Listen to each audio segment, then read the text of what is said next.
Hello students, here we are with a new topic of class 12 physics is Gauss theorem. This topic is pretty important for the board examination and then we concern about this topic. Let's concern Gauss theorem. एक scientist थे Gauss, उन्होंने एक theorem दी थी static electricity के बारे में, उसी पर है कि अकॉर्डिंग टू गॉस थ्योरम क्या है कि the electric flux of a close circuit, यानी किसी भी क्लोज सर्किट का जो इलेक्ट्रिक फ्लक्स होगा, क्लोज सर्किट यानी बंद जगह का, बंद परिपथ का कोई भी इलेक्ट्रिक फ्लक्स का मान जो होगा इज इक्वल टू 1/एप्सिलॉन naught times of net charge, यानी उस पूरी सर्किट पे जो चार्ज है आपका Q, उसके 1/एप्सिलॉन नॉट टाइम्स होगा, यानी epsilon naught E equal to होगा Q अपॉन एप्सिलॉन नॉट, यानी फाई E बराबर होगा Q upon epsilon naught. Clear? तो एप्सिलॉन फाई E बराबर Q अपॉन एप्सिलॉन नॉट, इसी को हमें प्रूफ करना है। तो इसको प्रूफ करते हैं चल के। उसके लिए पहले फिगर पता होना चाहिए। फिगर में क्या लेंगे, कोई भी एक क्लोज सर्किट लेंगे। हमने सर्कल लिया है, आप ट्राइंगल या आप स्क्वायर भी ले सकते हैं। तो जब क्लोज हमने सर्कल लिया है, सर्कल का एरिया मान लिया हमने DA, ठीक।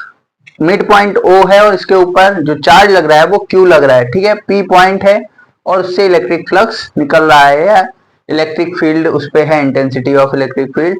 इसी पर हमें इलेक्ट्रिक फ्लक्स फाइंड करना है। तो वही जैसा मैंने फिगर बनाया उसको लिखा है कि अकॉर्डिंग टू द फिगर, चित्र के अनुसार, देयर इज अ सर्किट, एक सर्किट आपको दिख रही है, whose midpoint is O, जिसका मिड पॉइंट क्या है, O है। मिड पॉइंट दिख रहा होगा आपको, क्या दिख रहा है, O है, ठीक।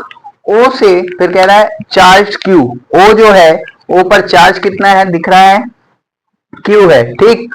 फिर फ्रॉम पॉइंट O से कितने डिस्टेंस पे बेटे, R डिस्टेंस पे, R डिस्टेंस पे एक पॉइंट है P, ठीक। जब ये डिस्क्रिप्शन हमने कर दिया है तो इसके बाद देन इलेक्ट्रिक फ्लक्स, ठीक है। इलेक्ट्रिक फ्लक्स का मान क्या होगा ये जानते हैं, ठीक है।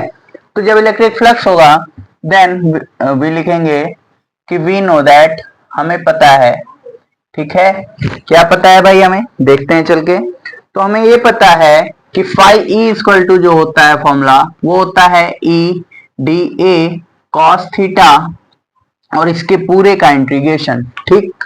अब ये जो मैंने लिखा है इसी को प्रूफ करते हैं कि जो E होता है, हमने पिछले वीडियोस में भी आपको बताया है कि E इक्वल टू होता है 1/4πε0 Q अपॉन R स्क्वायर, यानी E की जगह हम क्या पुट करेंगे, E की जगह हम पुट करेंगे क्या, फाई E बराबर हो जाएगा integration of 1/4πε0 Q upon R square, और साथ में क्या लिखा था, DA cos थीटा, ठीक।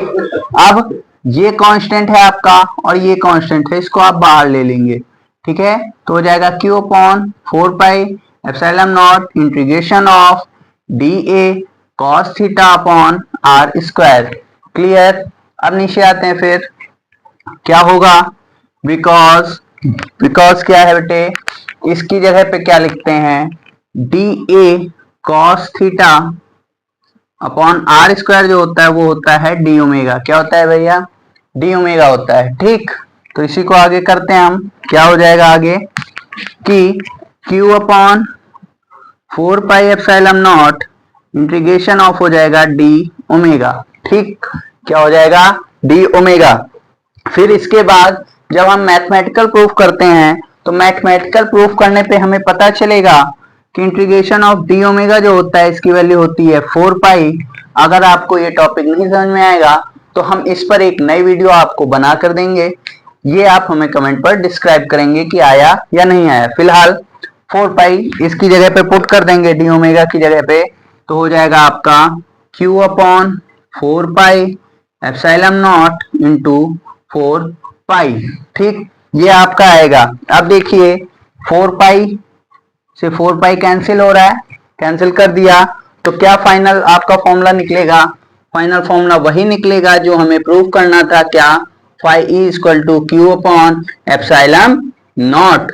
यही तो प्रूफ करना था बेटे। ठीक, इसको प्रूफ कर रहे हैं और इसकी जो यूनिट होती है वो होती है volt meter. I wish this topic should help you for preparing for board examination. अगर आपको कोई भी दिक्कत इसमें होती है तो आप हमें कमेंट में बताइए and please do like and subscribe my channel. जय हिंद।